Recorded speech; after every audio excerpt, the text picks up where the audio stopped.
Now let us learn co-initial vector. Co-initial vectors. शायद ये जो वर्ड मैंने यूज़ किया है को इनिशियल, इससे आपको क्लियर हो जा रहा हो, फिर भी अभी बताऊंगा तो क्लियर हो ही जाएगा। The vectors which are acting away from a common point are called co initial vectors. कोई वेक्टर ए, सपोज ये कोई वेक्टर ए है एंड बेटर लैंग्वेज यूज़ करूँ तो बोलूँगा ये वेक्टर ए का रिप्रेजेंटेशन है। ये कोई वेक्टर बी है, ये कोई वेक्टर सी है, और ये कोई वेक्टर डी है। तो आप देख सकते हो ए बी सी ये तीनों वेक्टर एक कॉमन पॉइंट से अवे एक्ट कर रहे हैं। तो ए बी सी ये तीन तो हो गए को इनिशियल वेक्टर्स, लेकिन डी वेक्टर इस पॉइंट से अवे एक्ट नहीं कर रहा है, इस पॉइंट की तरफ ही एक्ट कर रहा है। तो डी वेक्टर फिलहाल जो मैंने रिप्रेजेंटेशन दे रखा है, इस रिप्रेजेंटेशन में A vector B vector C vector तो कोइनिशियल है, लेकिन डी वेक्टर इनके साथ कोइनिशियल नहीं है। बट एक चीज़ और भी मैंने बताई थी, किसी वेक्टर को उसके पैरेलल डिस्प्लेस करते हैं तो कोई फ़र्क नहीं पड़ता है, क्योंकि डायरेक्शन भी वही रहेगी और मैग्नीट्यूड भी। ऐसा जब मैं अभी आपको वेक्टर अलजेब्रा टीच करना शुरू करता हूँ, वेक्टर एडिशन जब बताऊँगा, तो ऐसा कई बार हमारे को ज़रूरत पड़ेगी कि वेक्टर्स को हमने को इनिशियल रिप्रेजेंट करना पड़ेगा, क्योंकि डी वेक्टर की डायरेक्शन इधर ही है। तो हम क्या करें, डी वेक्टर को यहाँ के बजाय यहाँ शिफ्ट कर दें। ऐसे डी वेक्टर की मैग्नीट्यूड भी इतनी ही रखूँ, यानी इतना लंबा ही एरो में यहाँ पर पुट कर दूँ, और डी वेक्टर को जब मैं ऐसे रिप्रेजेंट कर दूंगा, उसके पैरेलल शिफ्ट कर दूंगा। तो ऐसा अगर मैंने ऐसा करने के बजाय मैंने इसको कवर कर दिया, डी वेक्टर को मैं अगर ऐसे रिप्रेजेंट कर देता हूँ, तो अब क्या हो जाएगा, डी वेक्टर भी ए वेक्टर बी वेक्टर और सी वेक्टर के साथ को इनिशियली रिप्रेजेंट हो जाएगा। तो को इनिशियल वेक्टर्स का मीनिंग क्या है आपको क्लियर हो जाना चाहिए। एक चीज़ मैंने आपको बतानी है, अभी ध्यान से सुने। जब वेक्टर्स को हम एरो से रिप्रेजेंट करते हैं तो कई बार इस जहाँ से एरो शुरू होता है उसको वेक्टर की टेल बोलते हैं, मतलब वेक्टर के रिप्रेजेंटेशन की टेल, और इसको क्या बोलेंगे, वेक्टर का हेड। तो ये टेल और हेड वर्ड कई बार हम यूज़ करते हैं और मैंने आपको ये बता दिया है। मैं इसको कोइनिशियल वेक्टर्स को ऐसे भी कह सकता हूँ, the coinitial vectors are the vectors which are having their tails at common point. Common point पे उनकी टेल्स हैं। टेल्स वेक्टर्स की नहीं, सही बात बोलें तो वेक्टर्स के रिप्रेजेंटेशन की। अगर वेक्टर्स के रिप्रेजेंटेशन की टेल्स सभी की किसी कॉमन पॉइंट पे हैं तो हम वेक्टर्स को कोइनिशियल वेक्टर्स कहेंगे। आगे लर्न करते हैं एंगल बिटवीन टू वेक्टर्स।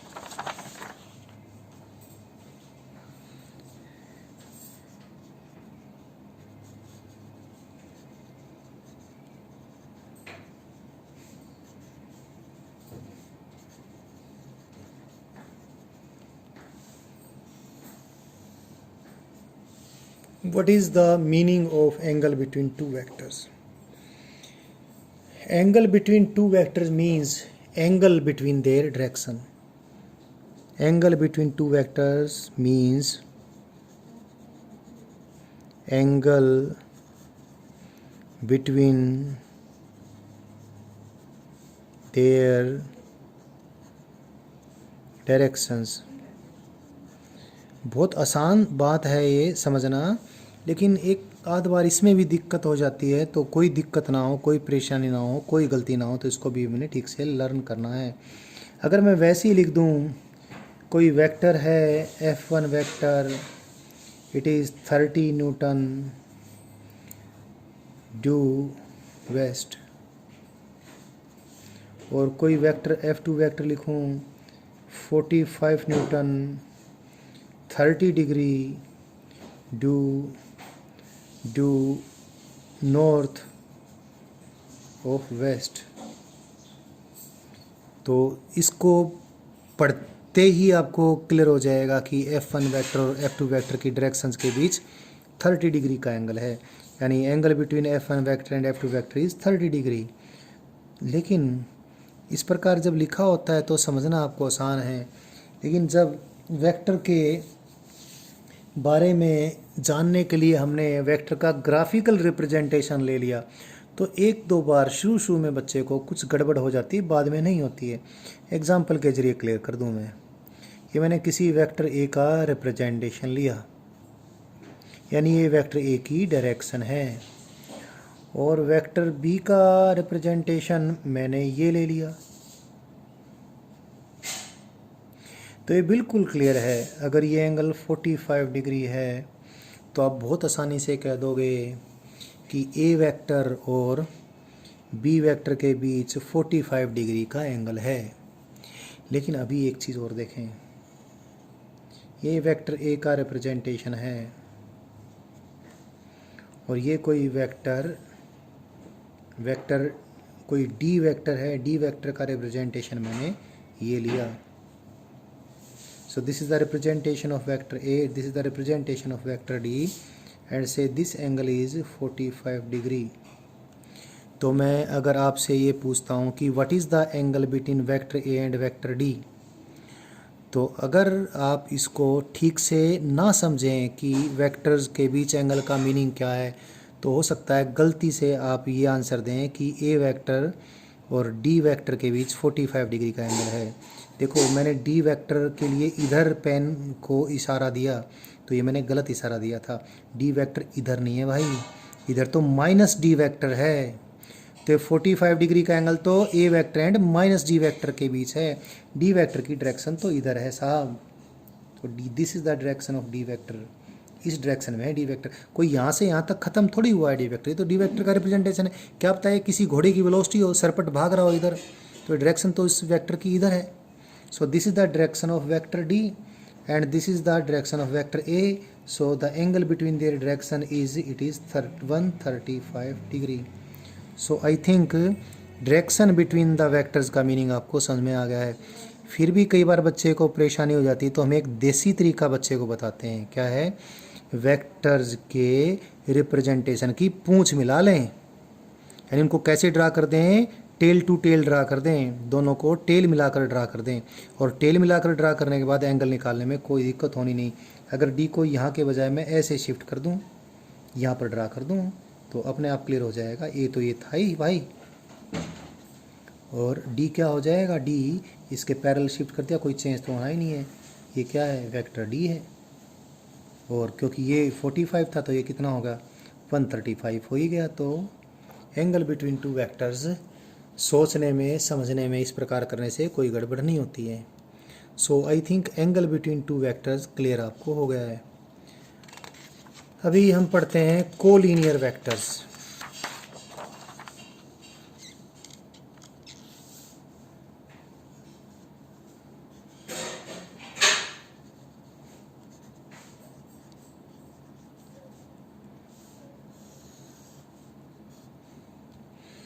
ऐसे वेक्टर्स जो एक ही लाइन के अलोंग एक्ट करते हों, they are called collinear vectors. एक कोई वेक्टर इधर है, इसी लाइन के अलोंग ये वेक्टर है, इसी लाइन के अलोंग ये वेक्टर है, ये वेक्टर ए, ये वेक्टर बी, ये वेक्टर सी।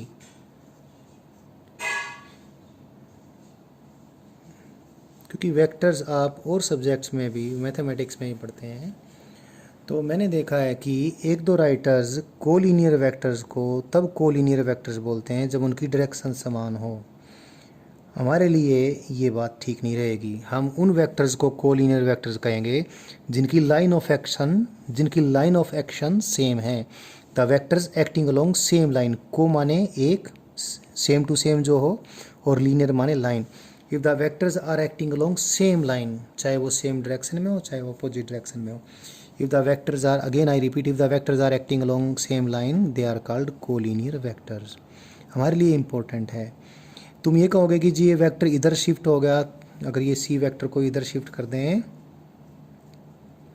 तो क्योंकि किसी वेक्टर को उसके पैरेलल शिफ्ट कर दें तो इफेक्ट चेंज नहीं होता है। ठीक बात तुम सोच रहे हो, बट आपकी लर्निंग अभी पूरी नहीं है। जैसे लर्निंग होती जाएगी तो आपको पता चलेगा बहुत सारे वेक्टर्स तो ऐसे हैं उनकी मैग्नीट्यूड और डायरेक्शन सेम रहनी चाहिए, इफेक्ट सेम रहता है, यानी किसी वेक्टर उसको पैरेलल शिफ्ट कर दें फ़र्क नहीं पड़ता है।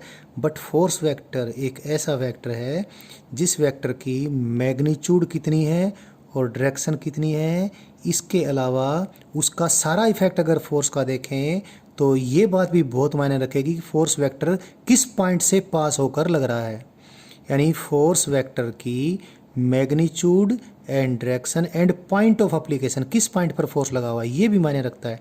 तो फोर्स वेक्टर को अगर उसके पैरेलल डिस्प्लेस करते हैं तो फोर्स वेक्टर का एक इफेक्ट पर्टिकुलर रोटेशनल इफेक्ट, बाद में आपको पता चलेगा फोर्स का रोटेशनल इफेक्ट चेंज हो जाता है। इसलिए और फोर्स के केसेस में ही हम जब फोर्सेस का रोटेशनल इफेक्ट आपको बाद में लर्निंग हो जाएगी, अभी आप सिर्फ इतना जान लें कि फोर्स वेक्टर्स के जब हम सारे इफ़ेक्ट कंसीडर करते होते हैं, रोटेशनल इफ़ेक्ट भी, तो ये बहुत मायने रखता है कि फोर्स वेक्टर की लाइन ऑफ एक्शन कौन सी है। अगर सारे फोर्सेस एक ही लाइन में हैं तो इफ़ेक्ट कुछ और होता है, और बेशक से उनकी मैग्नीट्यूड एंड डायरेक्शन सेम रखें, लेकिन लाइनें अगर उनकी अलग अलग हो जाएं, शिफ्ट हो जाएं, तो इफ़ेक्ट बिल्कुल अलग हो जाता है। रोटेशनल इफ़ेक्ट की बात कर रहा हूँ। सो तब हमें ज़रूरत पड़ती है कि हम कोलिनियर वेक्टर्स को ठीक से डिफाइन करें। तो कोलिनियर वेक्टर्स मैंने बोल दिया है, vectors having same line of action. अब ये सारी बात जो हो गई हमारी, इसके बाद हमने आपको अगली लर्निंग करवानी है multiplication of A vector, multiplication of A vector by a scalar. It's good thing. कोई वेक्टर है, एग्जाम्पल से मैं क्लियर कर देता हूँ। कोई वेक्टर है मेरे पास, कोई वेक्टर ए है, वेक्टर ए है, से इट इज़ 10 मीटर पर सेकंड स्क्वायर ड्यू साउथ। इस ए वेक्टर को मैं किसी स्केलर से, स्केलर इज नंबर 5, जो स्केलर भी है और स्केलर होने के साथ साथ ये नंबर भी है, वो फिजिकल क्वांटिटी नहीं है 5। मैं ए वेक्टर को स्केलर 5 से मल्टीप्लाई कर दिया तो देखो क्या आ जाएगा,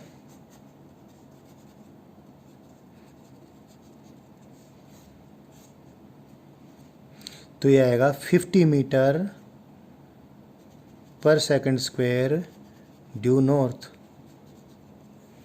मतलब ये हुआ कि मैंने ए वेक्टर को स्केलर 5 से मल्टीप्लाई कर दिया तो सिर्फ ए वेक्टर की मैग्नीट्यूड उतने टाइम्स मल्टीप्लाई होगी जितना ये स्केलर है। ए वेक्टर की मैग्नीट्यूड 10 मीटर पर सेकंड स्क्वायर थी, 5 से मल्टीप्लाई कर दिया, 10 इंटू 5 50 होगा, तो 50 मीटर पर सेकंड स्क्वायर होगी, लेकिन डायरेक्शन में कोई फर्क नहीं पड़ा। So when we multiply a vector by a scalar, the direction of the vector doesn't change, only its magnitude is multiplied as many times as the scalar is. लेकिन कई बार सिर्फ एक ही एग्जांपल देने से गड़बड़ हो जाती है, आप स्केलर को कई बार सिर्फ नंबर ही समझ लेते हैं। ध्यान रखें, एक एग्जांपल तो ये था, एक और एग्जांपल देता हूँ मैं।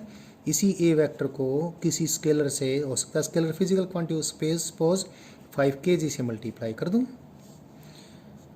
तो अभी कर देते हैं साहब। 5 kg इंटू ए वेक्टर कितना है 10 मीटर पर सेकंड स्क्वायर ड्यू साउथ।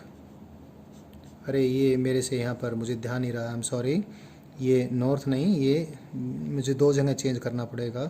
चलो कर देता हूँ ये साउथ, आई एम सॉरी।